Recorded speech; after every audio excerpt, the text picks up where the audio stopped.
Sir, రష్యాపై Ukraine దాడికి ప్రతిస్పందనగా Putin కీవ్పై భయంకర దాడి చేసినట్లుగా తెలుస్తోంది. ప్రస్తుతం అక్కడ పరిస్థితి ఎలా ఉంది సార్?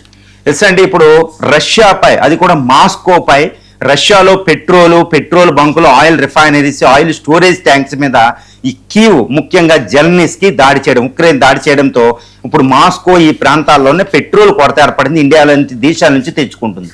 దీనికి ప్రతిస్పందన ఇప్పుడు పుతిన్ నుంచి వస్తుంది. వ్లాడిమిర్ పుతిన్ నుంచి. ఆయన విశ్వరూపం ప్రదర్శించాడు.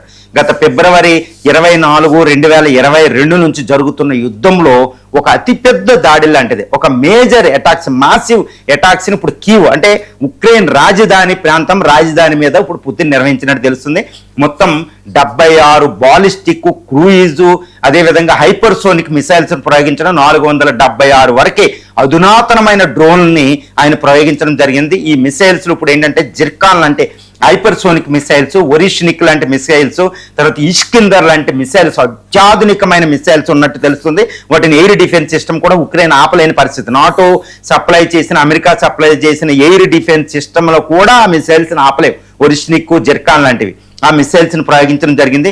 అధునాతనమైన డ్రోన్లు కూడా ఉక్రెయిన్ ఆపలేకపోయింది. కొన్నిటిని పడగొట్టిన, కొన్ని వందలు పడగొట్టం అని జెలెన్స్కీ చెప్తున్నాడు. కానీ అవి వెళ్ళి లక్ష్యాన్ని సిద్ధించాయి. హై రైజ్ బిల్డింగ్స్ ఉండే ఏరియాని అటాక్ చేయడం, సుమారు 30 మంది సివిలియన్స్, అంటే ఉక్రెయిన్లో చాలా తక్కువ ఉంటారు, అక్కడే చనిపోయారంటే అది ఎంతటి దారుణమైన బీతావహ దాడో మనం ఊహించుకోవచ్చు.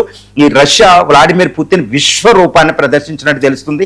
చాలా డేంజరస్. వందల ఫోటోగ్రాఫ్లు మనకు వస్తున్నాయి. శవాల కుప్పలు తెప్పలు అనమాట. కొన్ని ప్రాంతాల్లో ముఖ్యంగా పిల్లల్ని, 14,500 మంది పిల్లల్ని, 52,000 మంది పిల్లల్ని అర్ధరాత్రి ఎక్కడికక్కడ బంకర్లో దాచినట్టు తెలుస్తుంది.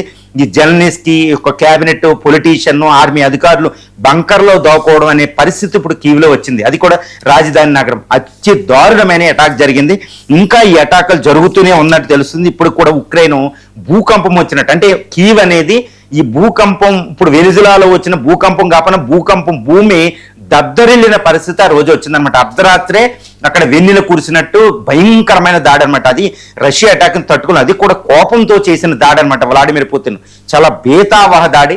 వెంటనే జెలెన్స్కీ ఇలాంటి దాడులు జరిగే అవకాశాలు ఉన్నాయని ప్రజలను హెచ్చరించడం జరిగింది.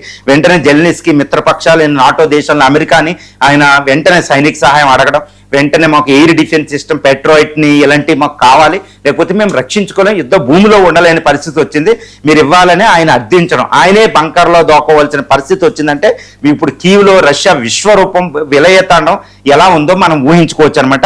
ఈ అటాక్ ఇంకా ఎక్కువ అయ్యే అవకాశాలు ఉన్నాయని కూడా అక్కడ పరిశీలకులు చెప్తున్నాడు. ఎందుకంటే ఇప్పటికీ ఉక్రెయిన్ డ్రోన్లు ఇంకా అటాక్ చేస్తూనే ఉన్నాయి. కాబట్టి మాస్కో ఈ విషయాన్ని చాలా సీరియస్గా తీసుకుంది. అంటే అణుదాడికి తక్కువ అనమాట ఆ రష్యా చేస్తున్న దాడి.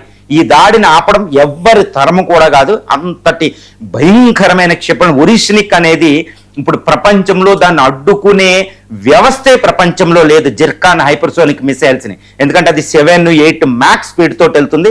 అప్ టు 15 మ్యాక్ కూడా ఉంటుంది అనమాట. అవి ఆ ధ్వనివేగం కంటే 15 రెట్లు. దాన్ని ఆపే క్షిపణి ఎయిర్ డిఫెన్స్ సిస్టంలో కీవ్ దగ్గర కదా, అమెరికా దగ్గర కూడా లేవు. కాబట్టి ఉక్రెయిన్ ఊగిపోతుంది. అక్కడ భూకంపాలు వస్తున్నాయన్నమాట. ప్రజలు వణుకుతున్నారు. మరి ఎలా ఉంటుంది అంటే యుద్ధానికి స్వస్తి చెప్తేనే యుద్ధం ఆగుద్ది అన్నట్టు ఇప్పుడు పుతిన్ మాట్లాడుతున్నారు. సార్, బంగ్లాదేశ్, మయన్మార్తో కలిపి చైనా